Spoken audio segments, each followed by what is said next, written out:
मैं आया हूँ कामाख्या धाम मंदिर में। ये ऊपर साधारण भक्तों के लिए मंदिर है, यहाँ पर जो भी भक्त आते हैं। और यहाँ शंकर भगवान की प्रतिमा है। यहाँ के स्वामी श्री ईशानानंद सरस्वती महाराज जी हैं, वो यहीं पे विराजमान है। लेकिन अभी नवरात्रि में वो 9 दिन नहीं मिलेंगे आप लोगों से, क्योंकि अपने विशेष पूजा साधना में बैठे हैं। और ये जो नीचे खिड़की दिख रहा है, ये यहीं पे वो साधना करते हैं, अंदर में नीचे बैठे हुए हैं वो अभी पूजा में। तो वहाँ जाने का सौभाग्य सबको प्राप्त नहीं होता है। साधारण भक्त को तो पता भी नहीं है कि नीचे में कहीं पे कुछ है। तो ये माँ का मंदिर है, और ये साधारण भक्त केवल यहीं तक जा सकते हैं। अभी मैं आपको लेके चलता हूँ गुरु जी के पास में, जहाँ पे और कोई भक्त जा नहीं सकता है। तो ये है उनके पाताल गुफा का रास्ता, जहाँ पे वो साधना करते हैं। और सारे भक्तगण आकर के उनके दर्शन कर सकते हैं, लेकिन वहाँ जाने की अनुमति नहीं है। जय माता की। ये गुरु जी का पाताल गृह है। बहुत सारे चैनल वाले भी यहाँ पे आए हुए हैं, और आने के बाद में उनका इंटरव्यू भी लिया है। लेकिन मैं इनके पास, मतलब माता रानी की विशेष कृपा हुई मुझ पर।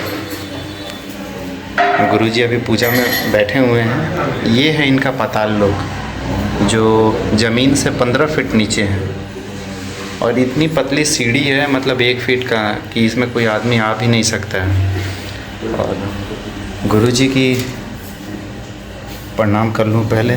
जय माँ। ये हमारे प्यारे गुरु श्री ईशानानंद सरस्वती जी महाराज हैं। अभी इन्होंने मुझे गुरु दीक्षा दे करके, मतलब मेरा जीवन धन्य कर दिया है। नहीं तो इससे पहले मैं आया था 2 बार, लेकिन अंदर आने का सौभाग्य प्राप्त नहीं हुआ था। तो मैं कल रात इनके साथ 2 घंटे तक बैठा था, 3 घंटे तक, 1 बजे तक हमारी पूजा चली थी। मैं ऐसे भारत के बहुत बड़े बड़े तीर्थ स्थल और धाम पर जाकर देख चुका हूँ। बहुत सारे साधु संत और ऋषि मुनियों को भी देख चुका हूँ। कुछ वस्त्र नहीं पहनते हैं, कुछ पूरा वस्त्र पहनते हैं। तो ये गुरु श्री ईशानानंद सरस्वती जी महाराज हैं। ये अघोर संप्रदाय से संबंध रखते हैं। मतलब अगर वास्तव में बोला जाए तो ये एक अघोरी है। इन्होंने अपने पूरे जीवन में काला वस्त्र के अलावा और कुछ भी नहीं पहना। मतलब लोग को शौक़ होता है हम कोट पहने, शर्ट पहने, शेरवानी, कुर्ता लाल पीला, लेकिन इन्होंने अपना जीवन ही अघोर मत को श्री अघोरेश्वर स्वामी को दे दिया है। और इनकी इष्ट माता माँ काली है, कामाख्या माई है। तो मैं कल रात में इनके साथ था, तो मैं ये सोच रहा था कि इनकी पूजा कुछ विशेष पूजा होती होगी। मतलब ओम फट स्वाहा, इधर खोपड़ी उधर हड्डी, मतलब दिखावा। लेकिन मैं इनके साथ बैठा तो मैं आश्चर्यचकित रह गया कि ये गुरुजी इतने सरल हैं और सीधे हैं कि गणेश भगवान के मंत्र से शुरू करते हैं अपनी पूजा, और काली माँ के मंत्र पे पूजा ख़त्म करते हैं। मतलब यहाँ पे मुझे तो कोई दिखावा, ढोंग, पाखंड दिखा ही नहीं कि फलाना सामान चाहिए, ढिकाना चाहिए। बस केवल फूल लेके आते हैं एक टोकनी भर के, और वही फूल माँ को समर्पित करते हैं। आप भी देख सकते हैं ना, तो यहाँ पे कहीं किसी जानवर की हड्डी दिख रही है, ना किसी मनुष्य का खोपड़ी दिख रहा है, ना कंकाल दिख रहा है। ये भैरवनाथ जी महाराज हैं। केवल इन्हीं को ये पिता स्वरूप में मानते हैं कि भैरव महाराज इनके पिता हैं। और ये काली माई की एक प्रतिमा है। तो ये प्रतिमा ही सबसे बड़ी, मतलब इनके शक्ति की मुख्य स्रोत है। और वो माँ कामाख्या की तस्वीर है। और ऊपर में 10 महाविद्याओं की लगी है, जिसमें 10 महाविद्या बहुत लोगों को जानकारी भी नहीं होगा। तो सबसे पहले महाकाली है, उसके माँ तारा, भुवनेश्वरी, त्रिपुर सुंदरी, छिन्नमस्तिका, षोडशी देवी, धूमावती माँ जो विधवा के रूप में रहती हैं, और देवी बगलामुखी, उसके बाद कमला माँ और मातंगी माँ। और अभी गुरुजी अपने पूजन में व्यस्त हैं। मेरी तो हिम्मत नहीं हो रही है इनसे कुछ पूछने की, लेकिन पूजन जैसे समाप्त होगा हम इंतज़ार करते हैं, उनसे कुछ प्रश्न पूछेंगे।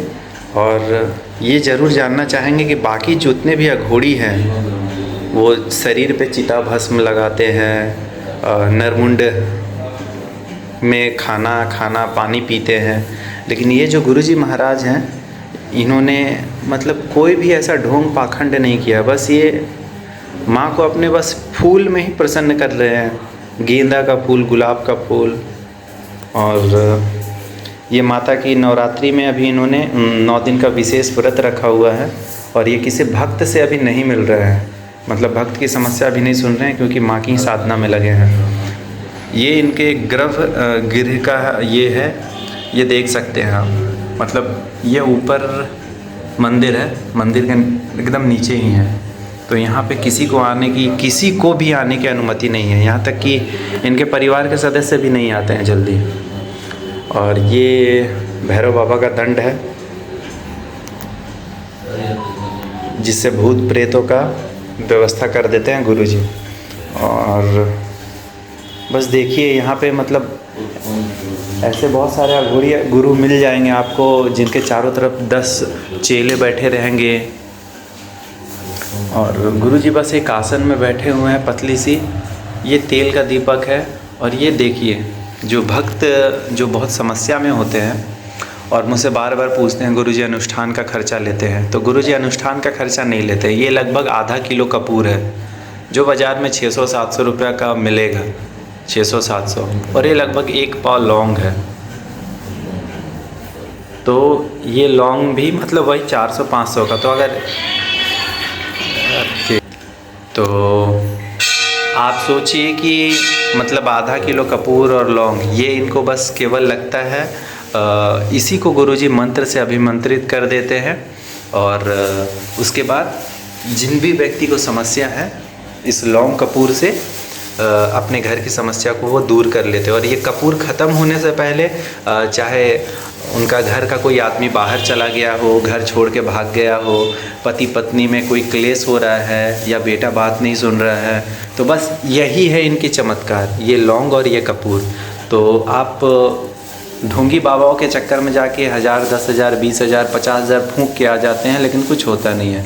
और गुरुजी बस मात्र ये 500-1000 रुपये का लौंग कपूर से, वो भी गुरुजी अपने पास नहीं रखते हैं, ये आपको दे देंगे, खुद खरीद के लाना है। और ये गुरुजी की प्रार्थना हो गई है संपन्न। अब गुरुजी ये बस फूल से माँ को प्रसन्न करेंगे। ना तो गुरुजी बकरा का बलि मांगते हैं, ना गुरुजी मुर्गा का बलि मांगते हैं।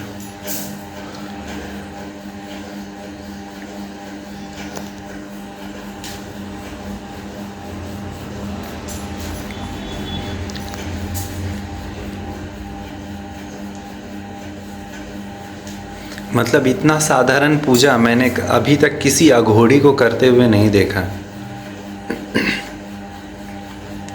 मैं इनके साथ कल रात में 3-4 घंटा यहीं गर्भगृह में बैठा था। तो मैंने गुरुजी से अनुमति ली कि आपके पूजा का जो विधि है मैं पूरे दुनिया को दिखाना चाहता हूँ, क्योंकि बहुत सारे न्यूज़ चैनल वाले यहाँ आ कर के गए हैं, लेकिन उन्होंने इनका पूजा विधि नहीं देखा है। और पेपर में भी इनके बारे में हमेशा छपते रहता है कि कल ही मैं जमशेदपुर से आया हूँ। जमशेदपुर झारखंड से भी एक बहुत बड़े पद पर हैं, मैं उनका नाम नहीं बताऊँगा, वो भी आए थे इनसे मिलने, लेकिन गुरुजी ने मना कर दिया कि नवरात्रि के बाद ही मिलेंगे। तो मतलब कोई भी कितना बड़ा भी पद पर हो, करोड़पति हो, अरबपति हो, गुरुजी माँ के आगे मतलब किसी को नहीं मानते। माँ की पूजा ही इनका ज़िंदगी है। और रात में ये मैं इनकी दिनचर्या बताता हूँ। सुबह ये उठते हैं 6-6:30 बजे, उठ करके स्नान करके फिर स्नान करके सीधे यहाँ नीचे आ जाते हैं गर्भगृह में। यहाँ पे 2 घंटा 4 घंटा माँ की पूजा में रहते हैं। फिर 10 बजे से 12 बजे 12:30 बजे तक भक्तों की समस्या सुनते हैं। फिर दिन में कुछ भोजन हल्का इनको मिलता है 1 बजे। फिर वो बस 1-2 घंटा के लिए आराम करते हैं। फिर शाम को 4 बजे से शाम को 7 बजे तक दरबार में बैठते हैं, भक्तों की समस्या सुनते हैं, माँ की आरती करते हैं 8 बजे। फिर थोड़ा सा चाय पीते हैं, मतलब समझ लीजिए कि बिना खाना खाए ही या बिना कुछ किए ही फिर ये रात में 9 साढ़े 9 बजे यहाँ नीचे आ जाते हैं। 1 बजे 1:30 बजे रात तक इनकी पूजा चलती है। तो ये दिन में बस एक ही समय भोजन करते हैं, वो भी रात्रि के समय में जो भर पेट होता है, वो भी जब पूरा दुनिया सो जाता है तो इनका खाना मतलब गुरु माता मेरी वो ला के मतलब किसी बर्तन में रख देती है, वो भी खाना पूरा ठंडा हो जाता है। तो क्या कोई ये मतलब इतना बड़ा त्याग कोई आदमी अपने जीवन में कर सकता है कि गर्म बनते हुए भी वो रात में 1 बजे 2 बजे खाना खाए, और आंख बंद करने के लिए इनके पास बस 2 घंटा होता है मात्र। मतलब सोते हैं अगर 3 बजे, फिर 5 बजे 5:30 बजे उठ जाते हैं। साधारण आदमी तो पागल हो जाएगा। तो ये माँ की विशेष कृपा इनके ऊपर है कि मतलब इतना दिन भर लगे रहते हैं। और ये बस धूप, वो गुलाब का फूल, ये धूप, ये दीप नवरातन का अखंड दीप जल रहा है।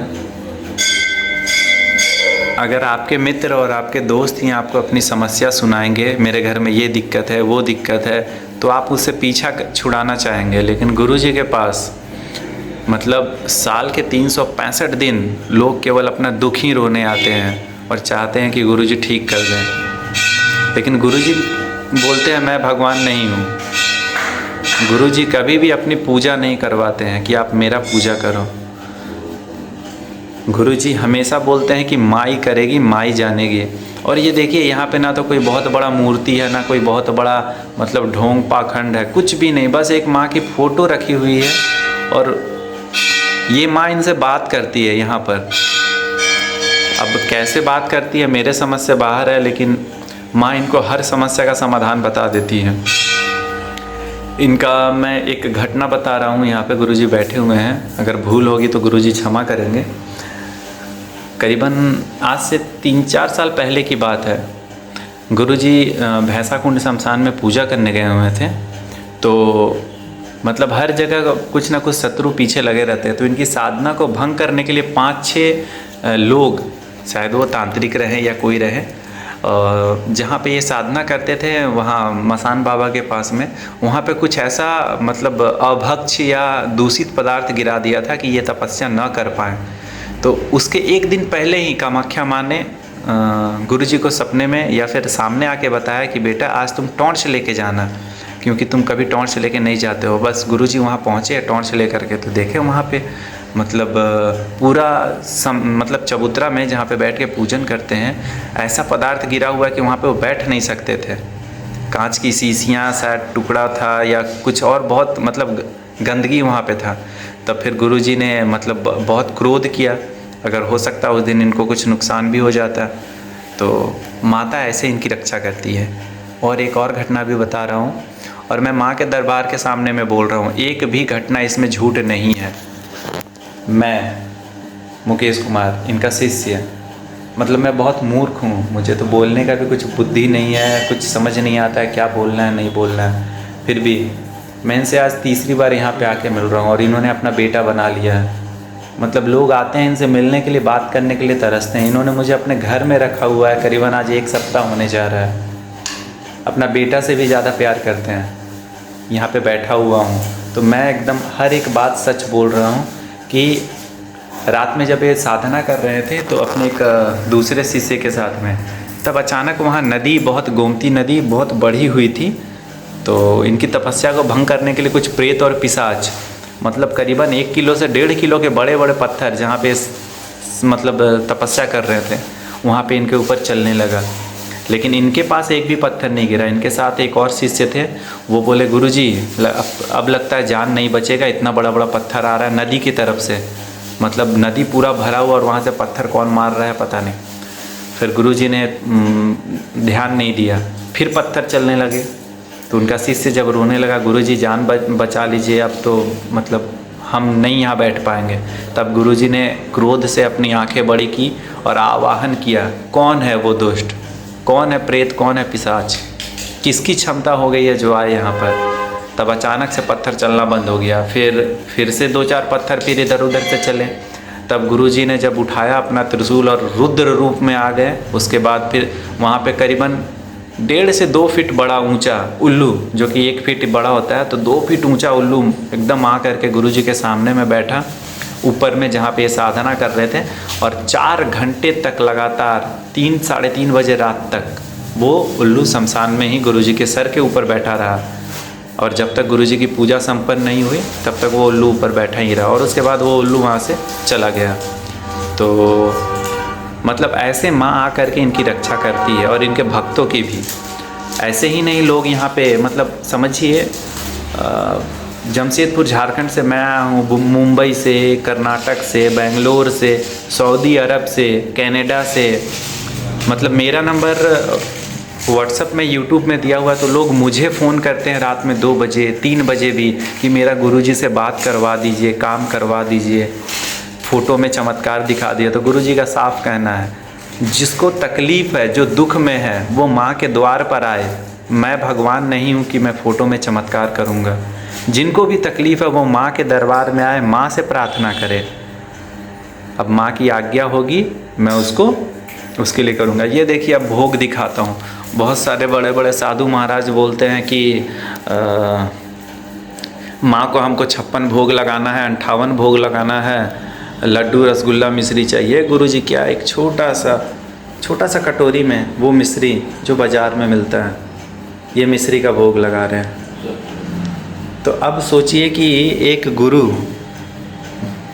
एक मतलब भगवान का दर्जा ही इनको मिला हुआ है इस जगह पे, वो अपनी माँ को मिश्री जो कि 50 रुपये किलो बाज़ार में मिलता है, वो मिश्री का भोग लगा रहा है। तो ये आपसे पैसा क्यों मांगेगा, क्यों ठगेगा? और काम किसी का बनता है या नहीं बनता है वो निर्भर करता है उसकी भक्ति पे, उसकी श्रद्धा पे। अगर आपकी भक्ति, आपकी श्रद्धा अटूट है गुरु जी के प्रति, माँ के प्रति, तो आपका काम होने से कोई नहीं रोक सकता है। लेकिन अगर आप सोचेंगे कि पैसा दे के गुरु जी को खरीद लें, इनकी भक्ति को खरीद लें, तो फिर गुरु जी आपको वहीं से प्रणाम कर देंगे। मतलब देखिए, लगभग ये 16 मिनट का वीडियो हो गया है। अभी तक आपको कहीं पे कुछ दिखा कि गुरु जी कोई आडंबर कर रहे हैं? जैसे एक साधारण, मतलब एक साधारण ब्राह्मण, पंडित भी नहीं कहूँगा, एक साधारण ब्राह्मण जैसे अपने घर में पूजा करता है, बस वही है। अब माँ की कृपा इनको प्राप्त कैसे होती है? ये जो विशेष जाप करते हैं, वो भी मैं विधि आपको दिखाऊंगा। बस एक माला लेंगे, माँ का मंत्र का जाप करेंगे। तो अभी मैं गुरुजी से कुछ प्रश्न पूछूंगा, अगर गुरुजी अनुमति देंगे तो।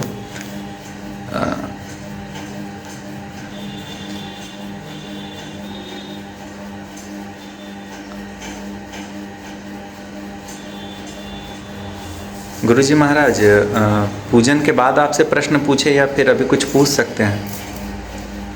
अभी तो शुरू नहीं किया हूँ। अच्छा, अभी माँ का जब प्रारंभ नहीं हुआ है? हाँ।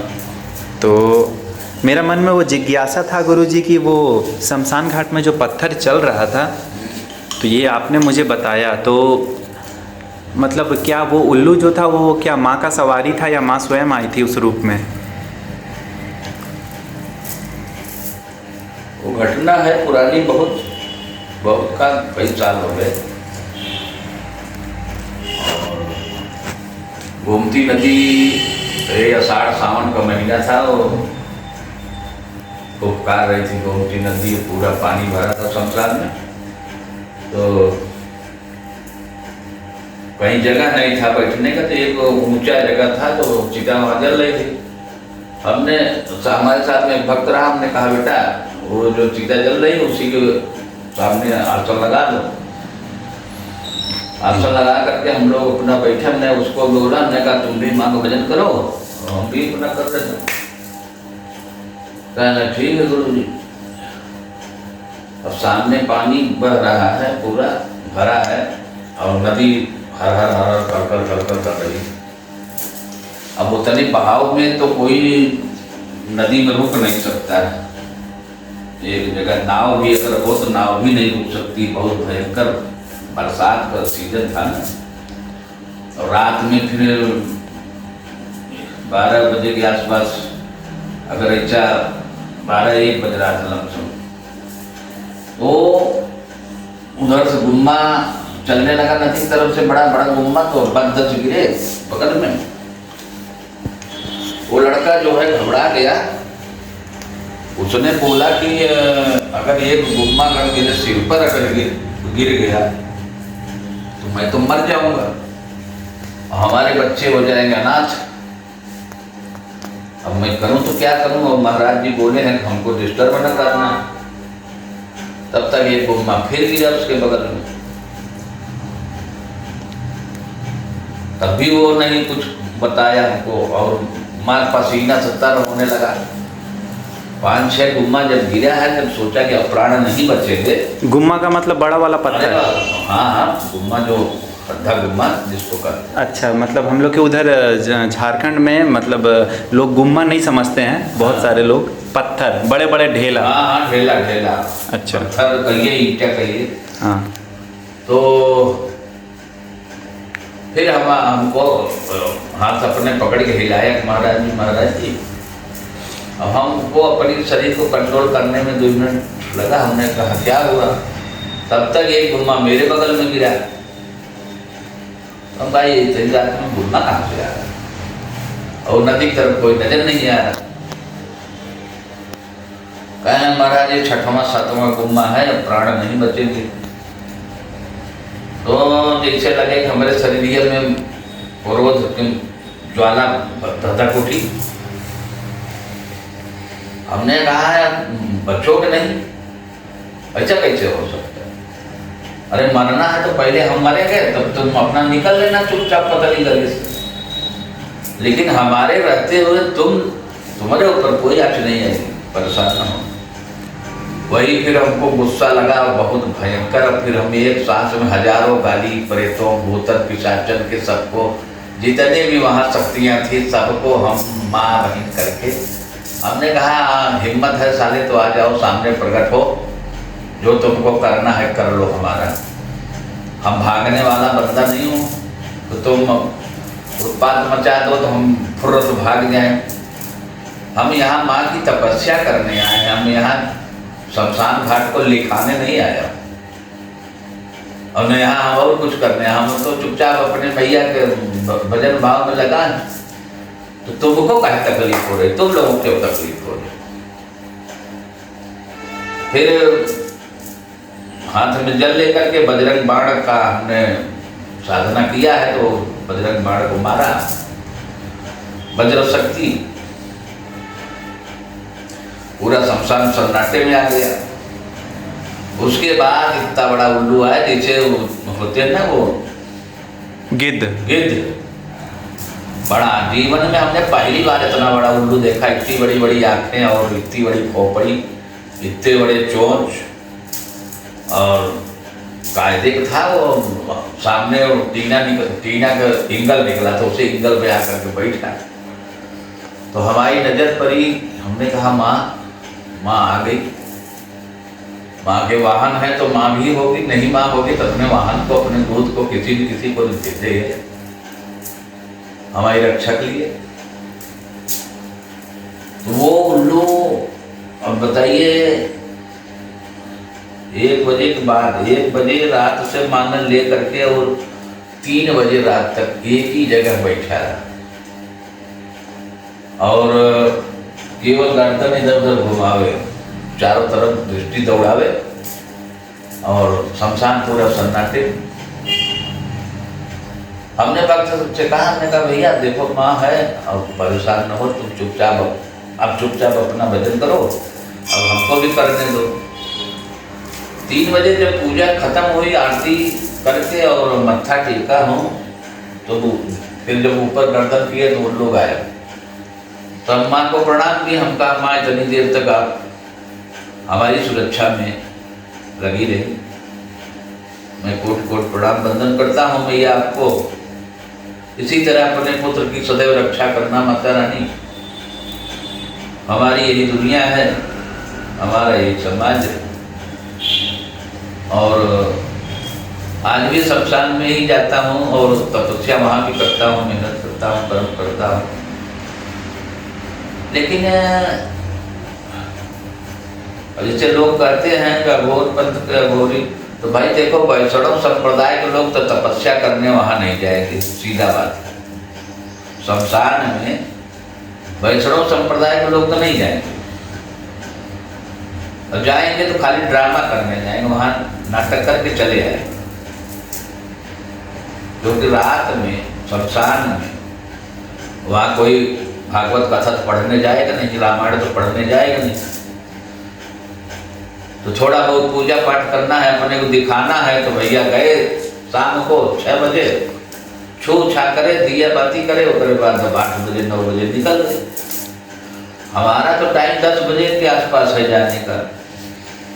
10 बजे से लेकर के 3 बजे 4 बजे रात तक वहाँ रहता। तो हमको वहाँ ड्रामा थोड़ी करने जाना है भाई। रात भर जग रहा हूँ तो ड्रामा करने के लिए थोड़ी छो छा हा हो फो फा। अरे साला तो ड्रामा से थोड़ा माई प्रसन्न होगी, माँ तो प्रसन्न होगी। उसको अपने हृदय में ले आओ, मन रूपी मंदिर में ले आओ और माँ का सुमिरन करो तो माँ प्रसन्न होगी। अब जैसे लोग ड्रामा करते हैं, दुनिया भर का ड्रामा। बहुत लोगों को देखा कि उनके ऊपर काली माई आ रही। अरे काली माई आ रही, काली माई इतनी फुर्सत में है कि तुम सारे नाटक कर रहे हो, तो तुम्हारे नाटक देखने आएगी मैया। मैं तो सबसे बताता हूँ, कहता हूँ, अगर मान लो इसी मंदिर में, अगर मंदिर में ही या भक्त के सामने ही अगर कोई देवता प्रकट हो जाए तो उसके तेज से आंखें फटने लगेंगी, चुनरी आ जाएंगी आंखें। तो खाली उसको प्रकट होने में। अब खोपड़ी पर आ रही काली मैया, कहते हैं हमारे ऊपर आ रही काली माई। अरे काली माई आएंगे तो तुम्हारी क्या गति होगी, ये तो सोचो। अघोर पंथ का मतलब होता है अघोर, अ प्लस घोर। जहां कोई भेदभाव नहीं, ऊंच नीच नहीं,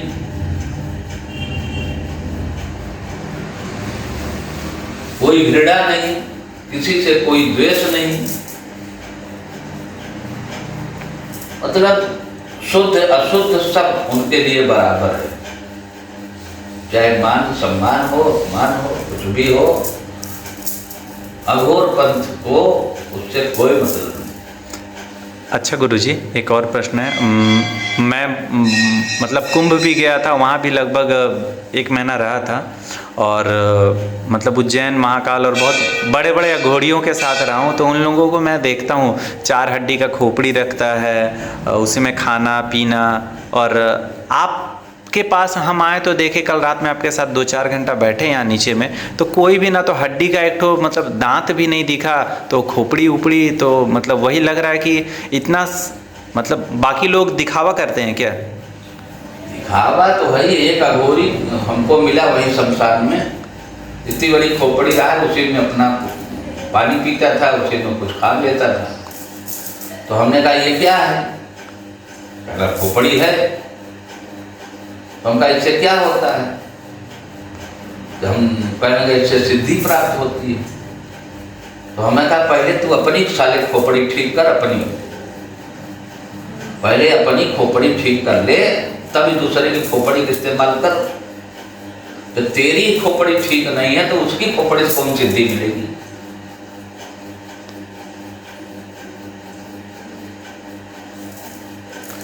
अच्छा गुरुजी, अच्छा वो जो एक और कहानी हम सुने थे, ये हम देखो इस्तेमाल करते हैं, ये भी एक खोपड़ी।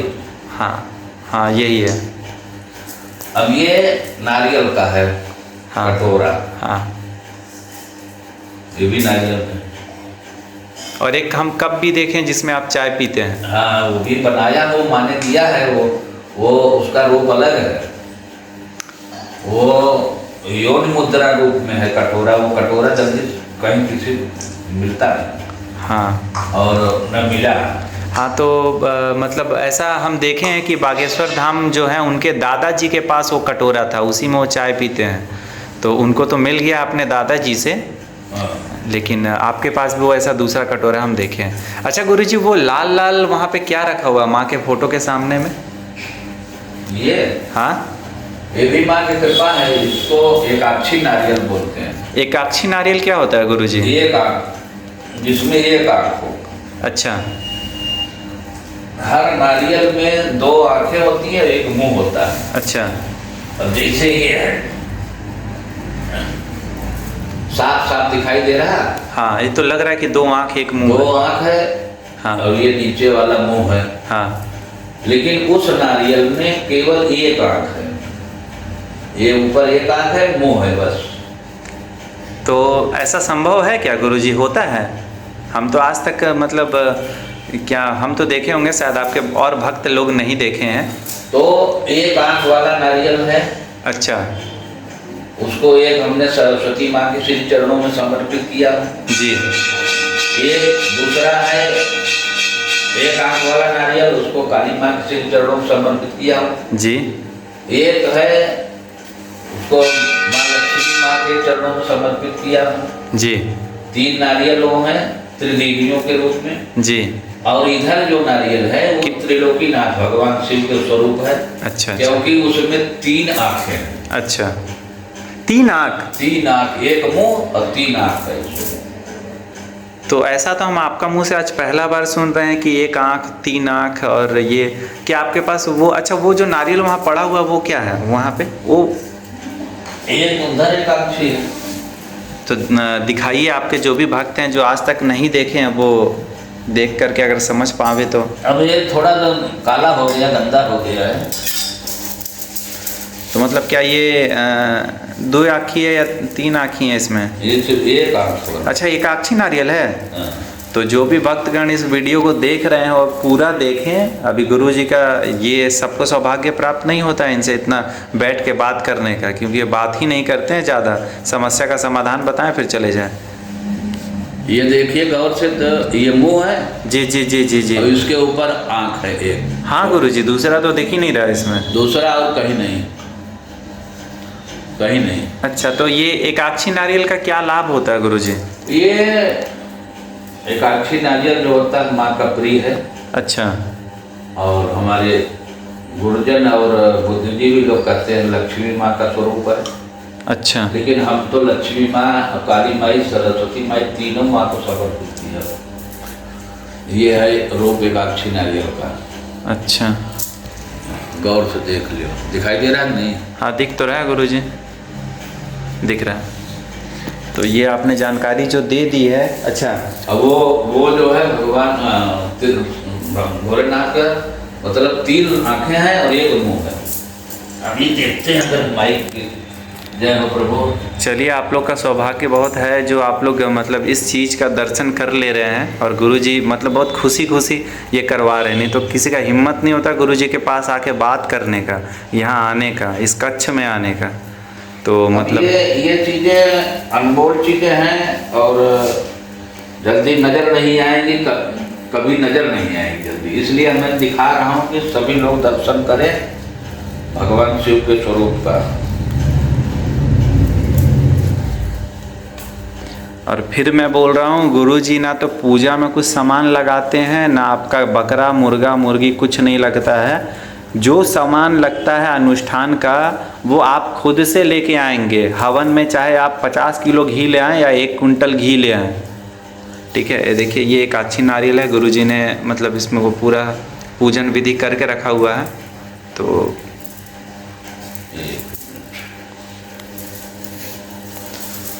आप लोगों के लिए गुरुजी इतना कर रहे हैं मेरे आग्रह करने पे कि आपके अपने भक्तजनों को दर्शन करवा दें। नहीं तो आप सोचिए, जब सब पूरा दुनिया जब सोने जाता है तब गुरुजी उठ करके पूजा करते हैं, और जब पूरा दुनिया उठ जाता है तब गुरुजी केवल आंख बंद करने के लिए जाते हैं 3 बजे रात में, और फिर 5 बजे से उठ करके अपना काम में लग जाते हैं। मतलब छोड़ो पानी।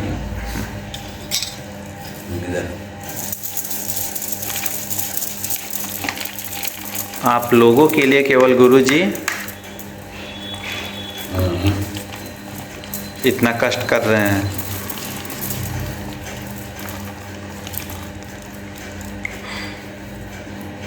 बस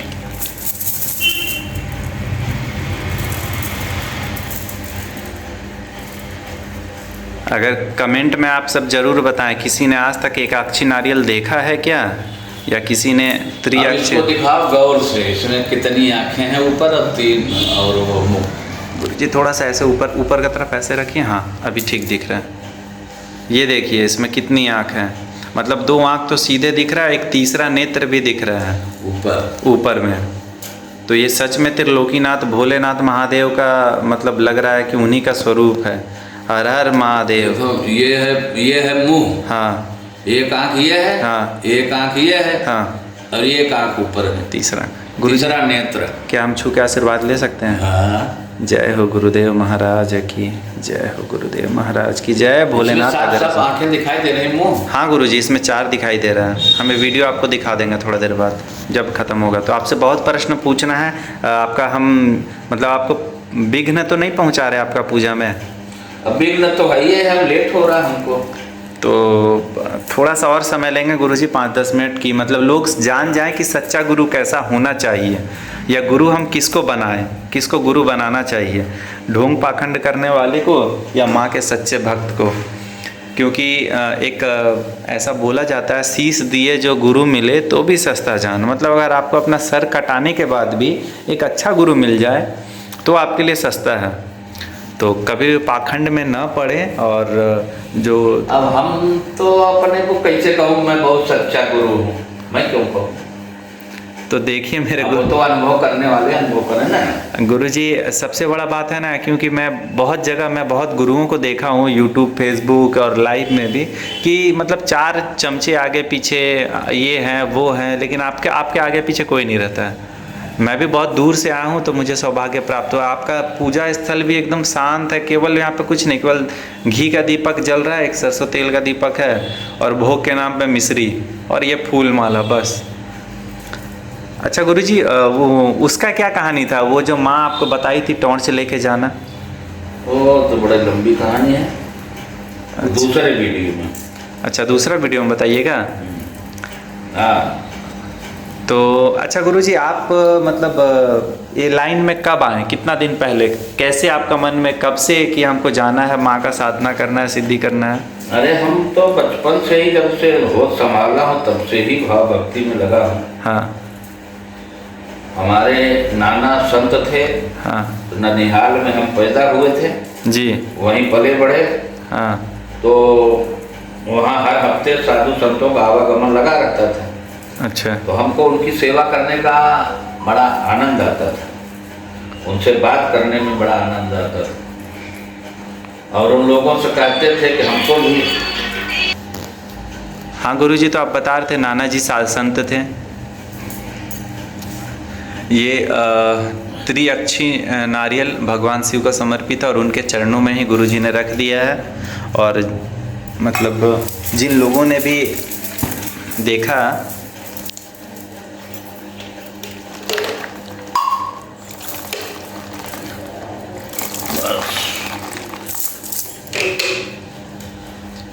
मतलब ये जो गुरुजी का गर्भगृह है, यहाँ से जमीन के अंदर है, तो यहाँ से माँ का गर्भगृह है, गुरुजी का नहीं।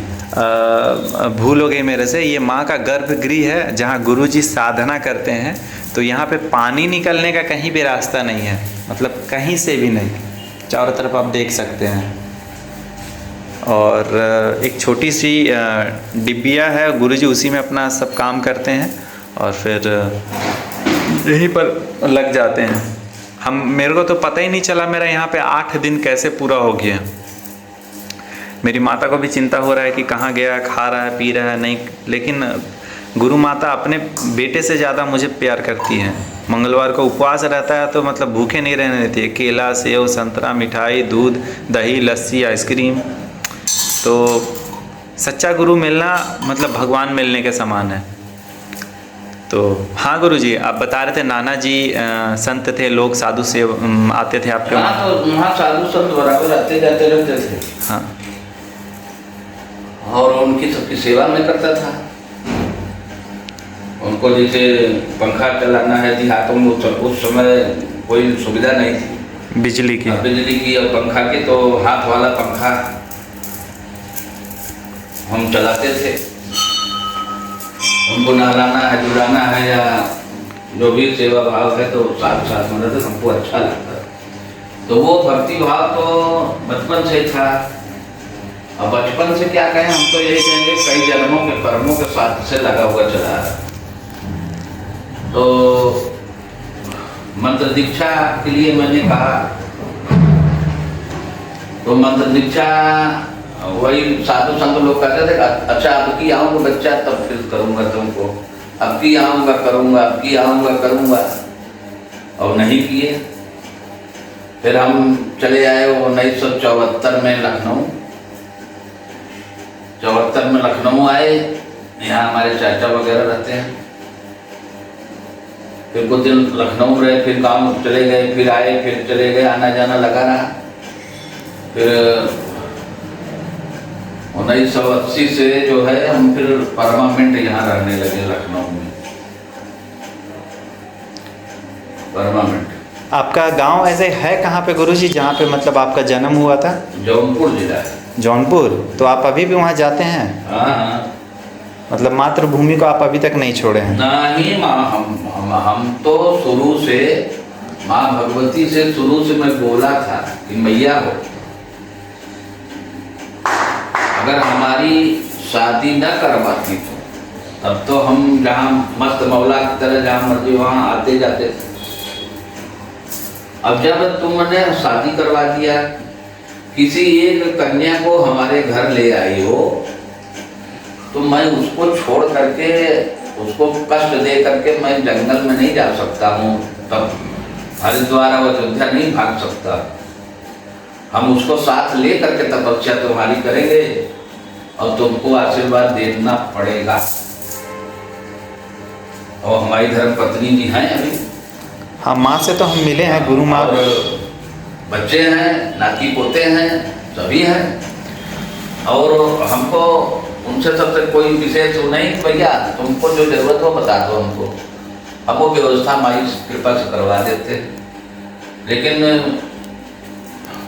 हमारे पूजा पाठ में, हमारी तपस्या में व्यवधान न पैदा करो। नहीं, वो तो देख ही रहे हैं कि इसलिए कोई हम व्यवधान नहीं, कोई व्यवधान नहीं है। अपना खाना पीना है, चाय नाश्ता है, सुबह समय मिल जाता है, कर लिए। फिर हमको कोई मतलब नहीं कौन कहाँ है, क्या कर रहा है, उससे हमसे क्या। नहीं, वो भी हम देखे हैं गुरुजी की यहाँ पे जैसे जो भी फूल या पूजा का होता है, साफ सफाई वो आप ही करते हैं ना? तो दोनों भैया आते हैं ना माँ ही आती है, जो करते हैं आप ही करते हैं। तो हम तो, हमारी माँ है, हम हैं, बस बात खत्म। अब वो जो कुछ चाहे करना करती है, कराती है। तो गुरुजी आपका हम बहुत समय ले लिए हैं, अब आप अनुमति अगर मतलब अनुमति हो तो एक और आखिरी प्रश्न पूछ के हम इसको, ये जो है आपका बातचीत का दौर, इसको रोकेंगे। अच्छा गुरुजी, आप मतलब ये यहाँ पे जो रात में 2 बजे तक साधना है, शादी के बाद से ही कर रहे हैं या फिर कब से शुरू किए हैं इसको? ये तो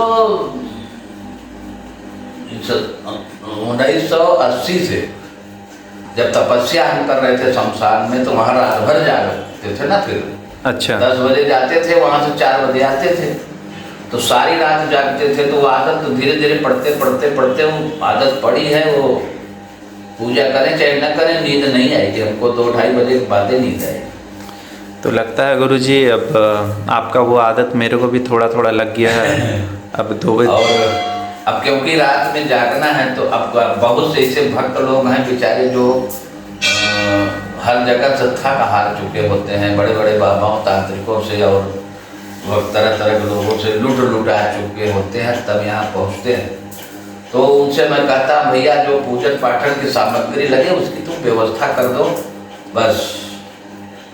हमसे पूछते हैं, गुरुजी आपके दक्षिणा क्या है? हम कहा, भाई देखो दक्षिणा तो मेरी कोई नहीं है, लेकिन शास्त्रों में वर्णन है बिना दक्षिणा के पूजा पाठ हमारे यहाँ संपन्न नहीं होता है।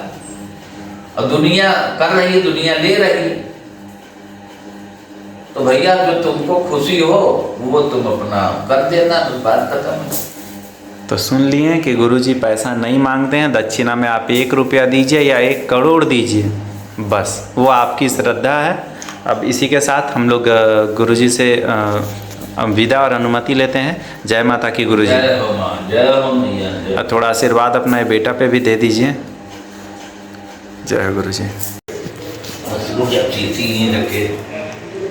गुरुजी सुबह 9 बजे से बैठे हुए हैं यहाँ पर, और अभी देखिए अभी भी मंत्र का जाप ही कर रहे हैं। गुरुजी ऐसे ही पद्मासन लगा के बैठे हुए हैं, और घड़ी देखिए अभी दिन का 12 बजने जा रहा है।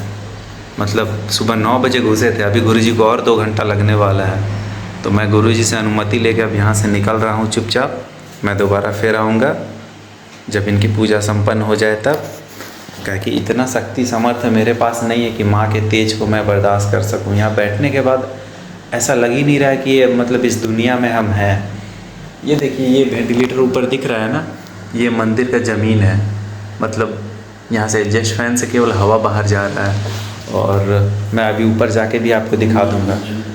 इसलिए हम जा रहे हैं अभी, और दोबारा फिर गुरुजी का लगभग 1-2 घंटा और लगेगा बोल रहे हैं, तो फिर आके देख लेंगे चुपके से क्या कर रहे हैं गुरुजी। जय माता की। अभी गुरुजी नीचे तपस्या कर ही रहे हैं। अब हम दिखाते हैं कि इधर से जाना कैसे होता है, कहाँ जाना है। ये पूरा माँ कामाख्या धाम का गुफा ही बनाया है गुरुजी। ये गुफा मतलब यहाँ देखिए कैसा, कितना सुंदर भव्य नज़ारा है। ये गुफा बनाया है गुरुजी। अब यहाँ से मंदिर 12 बज गया ना, मंदिर बंद हो जाता है। तो तभी जब हम लोग अंदर आए तो उस समय देखे थे ना, भक्त लोग का भीड़ था। अब ये मंदिर बंद हो चुका है, और वो गुरुजी के बड़े सुपुत्र हैं, वही पूरे मंदिर का कार्यभार देखते हैं। मतलब यहाँ पे जितना मंदिर का ये फूल दिख रहा है ना, ये फूल, साफ़ सफाई, ये सब उनके ही मतलब कंधे पर है।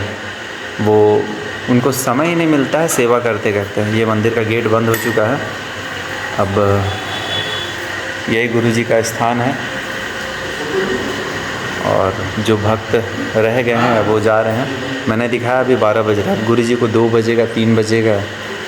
यही काली माई गुरुजी से बात करती है रात में, और ये कामाख्या माई। मतलब यहाँ पे लोग मिलने के लिए रोते हैं कि मेरे को गुरुजी से मिलवा दीजिए, एक बार मिलवा दीजिए। लेकिन गुरुजी अब ये माँ को छोड़ कर और किसी से नहीं मिल रहे हैं। जय माँ की। अभी देखिए 2 घंटा से अधिक हो गया है। अब चल के देखें गुरुजी क्या कर रहे हैं।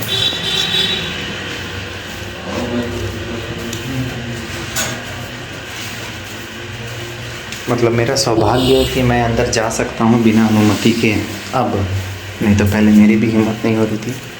अब देखिए गुरुजी अभी भी पूजन में लगे हुए हैं। बाप रे बाप, 2:30 बजने जा रहा है दिन का।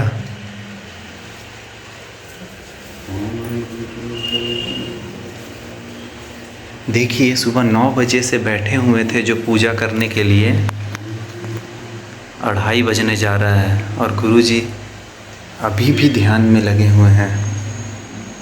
मतलब सुबह 9 बजे से 2:30 बज रहा है, और लगभग इनका 1 घंटा और लगेगा। मतलब सच्चे साधक माँ के ऐसे ही होते हैं, बिना ढोंग बिना पाखंड के ध्यान में रहते हैं। गुरुजी का तपस्या भंग नहीं करेंगे, हम लोग आगे चलते हैं। जय माता की।